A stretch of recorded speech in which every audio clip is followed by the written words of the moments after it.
Good morning, my dear students. Welcome.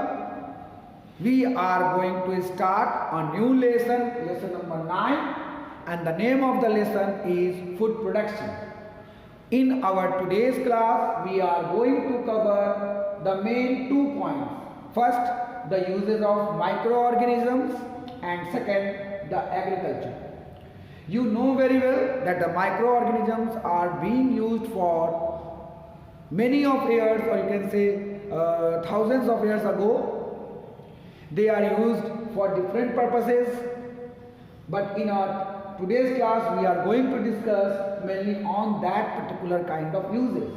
Now I have written about bacteria.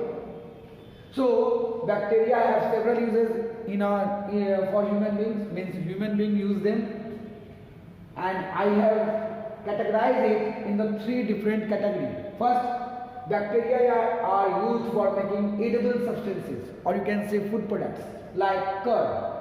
So it is very well known to you that your mother or aunt, whosoever will be there in your house, used to make curd, and that curd is actually contain a kind of bacteria that is called lactobacillus, and that lactobacillus used to change the milk into curd. So in this way, curd milk is converted into curd by using bacteria. Similarly, vinegar, we are using a lots of vinegar nowadays in salad, in you can say chow mein and different kinds of Chinese dishes. Mainly vinegar is used, and this vinegar is actually made by the dilution, or you can say by mixing water into the acetic acid. If the alcohol is allowed to be destroyed or decomposed by acetic acid bacteria, means if you leave or pour some acetic acid bacteria in raw alcohol, that will be converted into acetic acid, and if you mix the acetic acid into water, it will be converted into vinegar, and that vinegar is widely used in different kinds of hotel and for using different kinds of dishes. Now, tea leaves. You have seen or listened to your father and someone who used to say kadak chai, that is called strong tea, and that strong tea is made with the ripening and curring and ripening of the leaves, means tea leaves. So if the tea leaves is allowed to be decomposed, or you can say curring or ripening with the help of bacteria, it gives the strong flavor. So this is done with the help of bacteria as well. Means the leaf converted into tea leaf is actually converted into tea. Okay. Now one more important thing is the cheese. The cheese that we use, that is called sometimes cottage cheese. Cottage cheese means the cheese that is used to make in our own house. So it is made with the help of curd. Means when you make the curd with the help of lactobacillus, the water of the curd is removed and then it is heated, and some different kinds of bacteria, or you can say some fungus also is used to mix into the cheese. It has, the process is written in your book as well.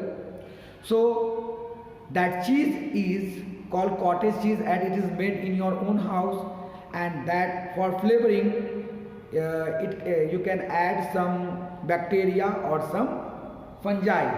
So it is a very simple method. By making curd, with the help of the curd you can make the cheese.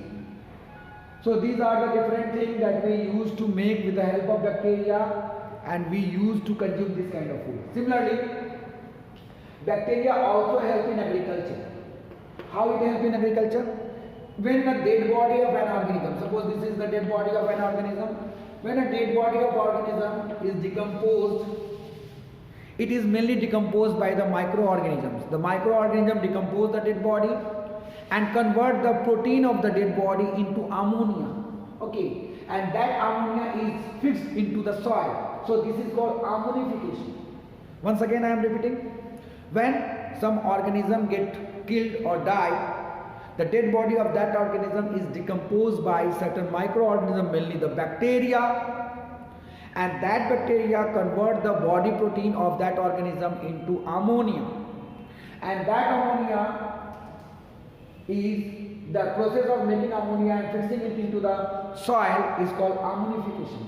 So that ammonia is further converted into nitrite and then nitrate by some another bacteria. So from ammonification the other process comes, that is called nitrification. And nitrification is a process in which ammonia is broken down by bacteria into nitrite and then nitrate, and this nitrate is fixed into the soil. Now this is called nitrification. It is done by Pseudomonas bacteria and some other bacteria is also there. So this nitrate which is fixed into the soil is the inorganic form of, it is present in the inorganic form, and this nitrate is taken by the plant as a source of nitrogen. And you know nitrogen is very important for the production of protein. So the plant take the nitrate from the soil, and from there they convert the nitrate into the protein, and that protein is obviously taken by ourselves. So obviously this is the very great or important substance for protein formation, and obviously from the basic thing is obviously done by the bacteria. Now is denitrification. Although the nitrogen that is present in the atmosphere is 78%, okay, but when they get fixed into the soil in form of nitrate, the percentage of nitrogen decreases. So from this nitrate which is already fixed into the soil, some bacteria convert this nitrate into nitrogen and free into the atmosphere. Means again it helps in the recycling of nitrogen. So the nitrogen that the plant take and give that nitrogen in form of protein to other organism, when that organism get died, the body decomposed by the bacteria and that protein is converted into ammonia, and this is called ammonification. Further it is converted into nitrification, and from nitrification this nitrate is broken down into inorganic form of or gaseous form of nitrogen and freed into the environment. So in this way nitrogen cycle is going on throughout the earth. Now the third topic, that is making of an antibiotic. Now listen, there are so many bacteria which are mainly release a particular kind of chemical. See, this is a bacteria, or you can say some fungi as well. So these bacteria start release a particular kind of chemical, and when this is a kind of certain chemical which this chemical can inhibit means it does not allow, this chemical does not allow the growth of any other microorganism. So such a kind of chemical which is released by certain microorganism and do not allow the growth and development and reproduction of any other microorganism are called antibiotic.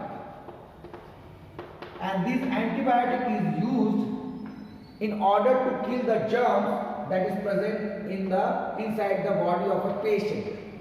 Okay, so this antibiotic is very important. It is also used to you can say protect the raw fish or raw flesh to be decomposed by the microorganism. Once again I am repeating, there are certain microorganisms which release certain chemical, and these chemical inhibit means it do not allow, inhibit means do not allow any other microorganism other than this, any other microorganism to grow or to reproduce. So these chemicals inhibit the growth and reproduction of other microorganisms, and in this way this chemical is named as antibiotic, and this antibiotic is given to a patient in order to kill the germs that is present in the body of that particular patient, and it can also be used to make a small thin cover on outside of the raw flesh or raw fish, so that it cannot be decomposed further by any other microorganism. So I hope you understood the importance of bacteria. Now we are going to learn more about fungi. Someone also call it fungi. So fungi are very useful, and they are used thousands of years ago. Means we are using. Why they are using? Because many of the people who were there in history used to drink a lots of wine and all. So these wine and different kinds of alcoholic beverages are mainly made with the help of yeast. So making fermented food. We people used to eat a lots of bread, and many people used to drink alcohol. So bread, alcohol, dosa, idli, dhokla, and different kinds of fermented food is made with the help of yeast. So yeast is a kind of unicellular fungi which is used to make this kind of food. So what they will do? Yeast actually cause fermentation. What is fermentation? Fermentation is a process in which organic food is allowed or left with yeast. Means if you are taking some food and you keep the yeast inside and left it for the overnight, that particular food will be decomposed by yeast, and they give out a lots of carbon dioxide and alcohol. So in different fermented food, either we use carbon dioxide or we use alcohol. Suppose in case of bread, when you make a dough with the help of yeast, the yeast make a lots of carbon dioxide, and that carbon dioxide is get trapped inside the dough. Okay, and further, when this dough is cooked into bread, the bread give a spongy appearance with a lots of gap, and this gap contain mainly carbon dioxide. It enhance the food quality, taste also, and also increase the food, the nutritive value of the food by adding yeast. So in this way, it is more tastier as well as healthier. Similarly, when you use the sugarcane juice, or you can say grapes juice, and you leave that juice with overnight or for 2 or 3 days with yeast, then this yeast will convert the that is called sugarcane juice or grape juice into alcohol. Many people used to make the alcohol by this method. Okay, so I hope you understood the uses of yeast in our daily life. Next, making cheese. As I already told that the cheese is made with the help of bacteria, means cheese is made with the curd, that is called lactobacillus. But you have listened different kinds of cheese like mozzarella cheese and all. So these cheese get their name due to the flavor, and that flavor is the additive flavor, and that is done with the help of some penicillin or different other kind of fungi. So the flavor that we get in the cheese is actually due to the fungi that is added after making the cheese. I hope you understood. Not only that, these fungi also make a lots of small gaps of carbon dioxide, or so you can say make it spongy, and it also give or enhance the taste of the cheese. Similarly, if I say about the edible fungi, edible means eatable, means those fungi that we can eat, like mushroom, like Agaricus bisporus, and different kinds of fungi that we eat as our vegetable. Okay, or different other dishes as also. Many people used to make this edible fungi the different kinds of dishes. So I hope you understood the uses of microorganisms as a whole, mainly the bacteria and fungi in our day-to-day life. Now we will learn about agriculture. What is agriculture?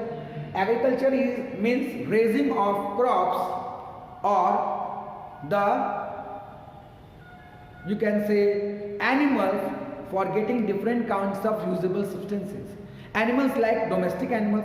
we used to raise different kinds of crops for food production, for food, and we raise different kinds of animals for our fulfill our needs like food, like flesh, like egg, and sometimes they are also grow for as a draught animal, means they draw the heavier substances from one place to another. So in this way, agriculture is as a whole raising of both animal and the plant. So when a same kind of plant is grown in a single piece of land, then it is called crop. Okay, and what are the different types of crop? It has been divided. The crops are mainly divided into two main types, that is called food crops and cash crops. So food crops are further divided into cereals, pulses, oilseeds, and fruit and vegetable. You know very well what are the different cereals like rice and rice, mainly the grain, jowar, bajra, rice, and wheat.